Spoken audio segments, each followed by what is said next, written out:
Not gonna lie, chapter 49 had me in a bit of a chokehold, bro. I cannot cap. It was so much in this chapter that I had to think about for quite some time, and it completely eradicated some of my theories a bit, even though we could still make an adjustment as to, you know, the boss, Zodil, having Recto killed. He didn't necessarily have to do it himself, and this chapter, low-key, proves that a bit more than anything. And it also gives credence to what his Jinky could potentially be and just how much influence he also has on the way the Vandals are run. It's tough because we start the chapter off with the continuation of the conversation that they were having before, which is, you know, bringing down the heavens. That's low-key Zodil's whole view on this whole situation, right? Like, he wants to bring down the heavens. We still don't know why, and I think that is important to note, right? He has such a disdain for the heavens. Why? Why is that so important? Now, this could be his way of persuading Rudo into joining their side, because that's something that I thought about as I read this chapter, is that his ability seems to lean more towards the power of persuasion as opposed to, you know, prediction. Although this could be two totally separate things. It could be two Jinkies, right? He could be wielding two things, but we'll get to that a little later. And the thing that we see next is obviously the heavens crashing. And again, this definitely gives credence into the heavens consistently moving around at all times. It's not just being held up by like beams or whatever, or that thing that we saw when Rudo fell. Nah, it's not being held up. And as we continue to read, I just want you guys to think about his words, right? He says it's not what you bring down, but what happens to your target. He is an agent of chaos. He doesn't care whether or not like people that, you know, he cares about dies. It's just, it don't matter. It's what happens to them. And it's not what happens to those important to you, but to the target of your rage. And that is important because he's using words to try to reel Rudo in. It almost works with what Rudo has seen. He sees the guards. He sees the angel. He sees people in the background, right? Just people looking down on him. But again, if you guys watched my 10 facts about Rudo that you should know, this plays into his one-track mind, right? He doesn't care what this dude is saying. There's other important things going on right now. And he gets to saying that, right? Like, don't dodge my question. I'm the one asking now. And it's like, the owner of the boots you have and the cleaners, where did they go and what did you do to them? Before he could get out, I'm asking, I bullshit you not. Who does Zodil think he is? Uncle Sam, do you see the finger? He's like, nah, bro, the one dodging the question is you. I answered in my own way. You're next. If you answer, then it's my turn. Such an exchange is a conversation. This dude is quite the politician, if you get what I'm saying, right? Like, he has a way with words. This leads into the persuasion tactic, right? This leads into the potential of him having a Jinky that amplifies what he says. I believe that's what the code is too, by the way, because he's exhibiting the power of a leader. You know what I mean? And that jacket may just be that, but we'll get to that later. He goes on to say, I don't like to waste and I don't waste words. Listen, so when you think about it in this aspect, again, he doesn't like to waste words. The art of persuasion, bro. It's insane. And Rudo starts to feel something. He's like, dude, what's with him? Why is it so hard for me? And he goes on to think about trying to talk to Amo, because remember, Amo didn't care, bro. Amo wasn't listening to nobody. If you didn't answer her question, she would continue to talk. He goes on to say, with this image, which is very important, he says, I'm tied into the conversation. He can't escape this conversation. Now, this could go one of two ways, right? This could go one of two ways. Now, him being tied into the conversation could be because it has to deal with something that is very near and dear to him, you know what I'm saying? And that is what happened in the heavens. But this could also tie into, funny enough, Zodil's true ability, or one of his abilities. And here comes the politician, right? Here comes the persuader in Zodil. And he's like, are you that worried about the cleaners and Amo? Let me ask you something. What's the reason you're with the cleaners?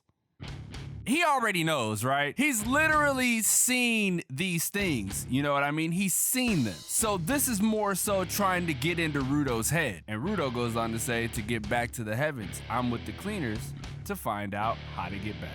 And he says, you think they can really get you back? And obviously that strikes a chord with Rudo, because the conversation that we had with Corvus, was, we're gonna figure out some information to try to help you out. We know that there's somebody out in the outskirts that knows some things and that has seen people be able to cross to and from. You know what I mean? Without getting hurt. So now what he's trying to do is he's trying to instill doubt, right? He's trying to instill doubt so he can hook, line, and sinker and bring his ass in. You know what I mean? This is, again, bro, he knows how to talk. He goes on to say, going to the heavens isn't a part of the cleaner's duties. How does he know this? How is he so aware of what the cleaners do? How does he know their credence, right? Was he a former member of the cleaners? Probably not. But he knows a little too much. Is there a rat? I don't know. Like I said, it's a lot to this, but we'll continue. He goes on to say, could it be you're not satisfied right now? You see, you guys are picking up what I'm putting down in regards to him, you know, the way he talks, right?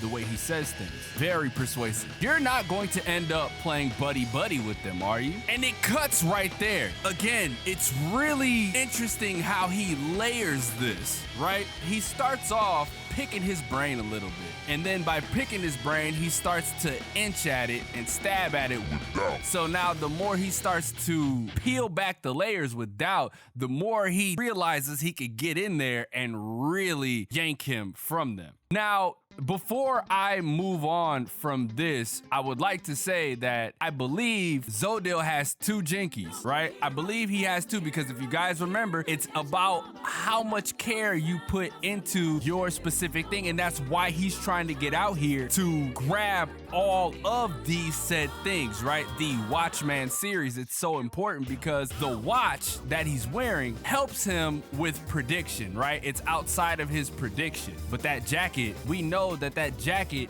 is a part of that series, so maybe that has to deal with his use of words, and maybe it amplifies what he's saying, so that way, you know, you can't escape his conversation. Just a thought, right? Just a thought. Keep that in the back of your head, and as we continue throughout the series, you guys may or may not be able to pick up even more on that. So now we see Rio. We may be getting some Rio backstory here, because we're going into a battle with whoever this is, whoever this lady is, whoever this fine lady is, and Rio. It's gonna be a battle. And it's interesting because I don't know how this battle's gonna go, you know? Because they're, in my opinion, completely opposite. You got a super serious person on the Vandal side, and you got Rio, who is very carefree and very outgoing. But we know there's more to Rio than meets the eye. We established this many chapters ago.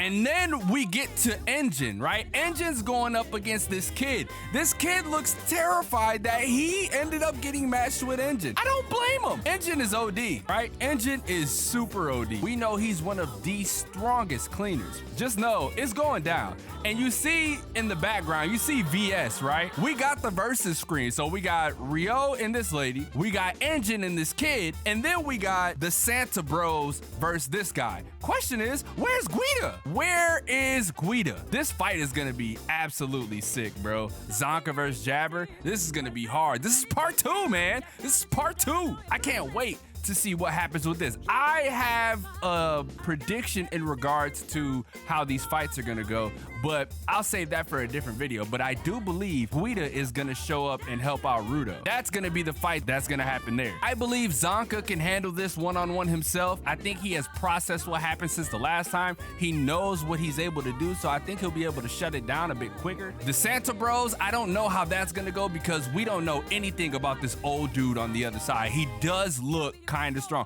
Looks like he has a ginormous gun underneath that cloth. And then Engine and this little dude over here, kind of scary. Seems like he doesn't want any part of this, you know what I mean? He looks like he doesn't want to fight at all, and if need be, you know, he could probably do some crazy shit, but I don't know how that's gonna go. And then Rio might lose this. They might make it to where Rio loses this and we have to go into a bit of her backstory and she gets like a significant power boost, but who knows? Rio might handle this. This chapter, like I said, it sets up for a lot of stuff. It sets up for quite a few battles. It sets up for what is Rudo gonna do? How is he gonna counteract what Zodil has to say? How is he going to deal with Zodil? You know what I mean? Who's gonna help Rudo deal with Zodil? And is Zodil gonna be able to persuade Rudo to join his side? Now, we know that's not gonna happen, right? There's nothing he can say that will help him bring Rudo over. And another thing that I want to bring up is this definitely does kill my idea of Zodil being the one that murdered Recto, but it doesn't take away from the fact that he may have sent an assassin over there. But again, excellent chapter, K-Udana. I'm really looking forward to what you're gonna bring to the table next chapter. Oh, and by the way, next chapter is chapter 50. It's chapter 50, so everything's on the table. She might make chapter 50 the biggest chapter, right? We've reached an amazing achievement, right? 50 chapters, things are still looking up. Story is looking like it's about to go nuts. So let me know what y'all thoughts are down below. Let me know if you agree with what I gotta say. Let me know if you don't agree with what I gotta say. Leave a like if you enjoy, subscribe if you're new. Like I said in my last video, memberships are going to be opened up soon. Just give me some time. I'm trying to figure out badges. I'm trying to figure out what to add to the tiers. I'm trying to figure out so many different things, man. Merch is still available. I need to get some Gachiakuta merch made, man. That's like